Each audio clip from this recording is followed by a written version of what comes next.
بسم اللہ الرحمن الرحیم۔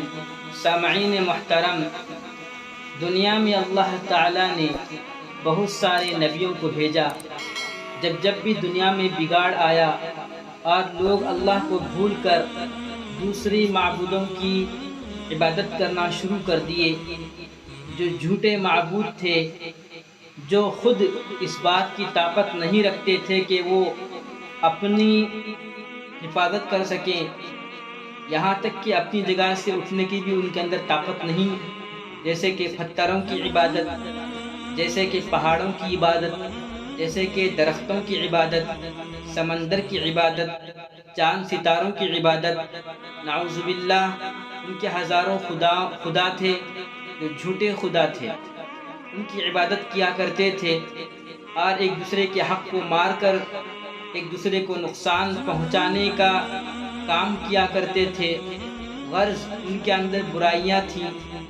جب بھی برائیاں پھیل جاتی اور فساد عام ہو جاتا تو اللہ تعالیٰ ان کی اصلاح کے لیے اپنے پیارے بندوں کو بھیجتے، اپنے محبوب بندوں کو بھیجتے اور اپنے چنیدہ بندوں کو بھیجتے تاکہ وہ ان کو ایک اللہ کی طرف بلائیں، برائی سے انہیں دور کریں، اچھائی میں اور برائی میں فرق کرنا سکھائیں۔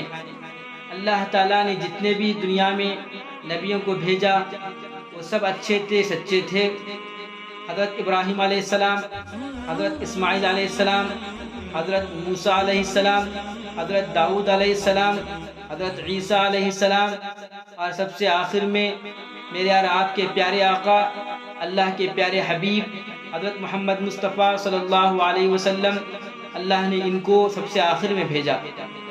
دنیا میں جتنے انبیاء کرام آئے، سوالات یا اس سے زیادہ بھی ان کی تعداد ہم نے پڑھی ہے کتابوں کے اندر، تو سب کے نام تو نہیں بتائے، لیکن چند نام میں نے آپ کے سامنے بتائے ہیں۔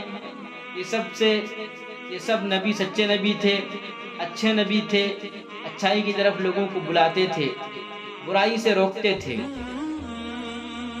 بری باتوں سے روکنا اور اچھے کام کا حکم کرنا یہ ان کا کام تھا، اور ہمیشہ اچھی بات کہتے تھے اور سچی بات کہتے تھے، اور لوگوں سے بھی یہی کہتے تھے کہ اچھے کام کرو، برے کاموں سے بچو۔ اور دنیا کے اندر اگر نبی نہ آتے تو ہماری حالت جانوروں سے بھی بدتر ہوتی۔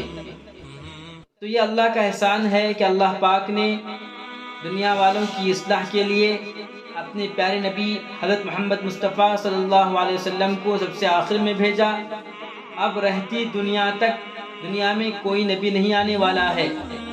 حضرت محمد مصطفیٰ صلی اللہ علیہ وسلم خاتم النبیین ہیں۔ اب ایمان کو بچانے، ایمان کو پھیلانے، دین کی تبلیغ کرنے کا کام اللہ تعالیٰ نے نبی صلی اللہ علیہ وسلم کے بعد والوں پر ڈال دیا ہے، اس کی ذمہ داری کو۔ یہ کام ہم سب کا ہے اور ہمیں چاہیے کہ ہم اپنے طریقے سے جس طرح سے ہو سکے اس کو انجام دیں، اور کسی ایک جماعت کو ٹارگٹ نہ کریں کہ فلاں جماعت یہ کام کر رہی ہے، یہ طریقہ صحیح نہیں ہے اور میرا طریقہ ہی صحیح ہے، اسی کے مطابق کام ہونا چاہیے۔ یہ سب کام بگاڑنے والے کام ہیں اور اس سے کچھ فائدہ نہیں ہوگا۔ نہ خود ہم اس کام میں جم پائیں گے اور نہ ہی ہم اس کام کو اچھے طریقے سے کر سکیں گے، خود ہماری زندگی میں دین نہیں رہے گا۔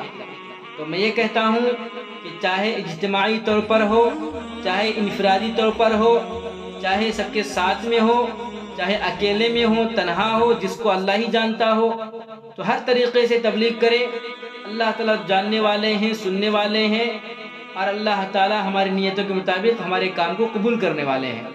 اللہ تعالیٰ مجھے بھی اور آپ کو بھی دین کی دعوت دینے، دین کو پھیلانے کی توفیق عطا فرمائے، اور ساتھ ہی ساتھ سب سے پہلے اپنی زندگی میں دین کو لانے اور دین پر قائم رہنے کی ہم سب کو توفیق عطا فرمائے۔ آمین۔ السلام علیکم ورحمۃ اللہ وبرکاتہ۔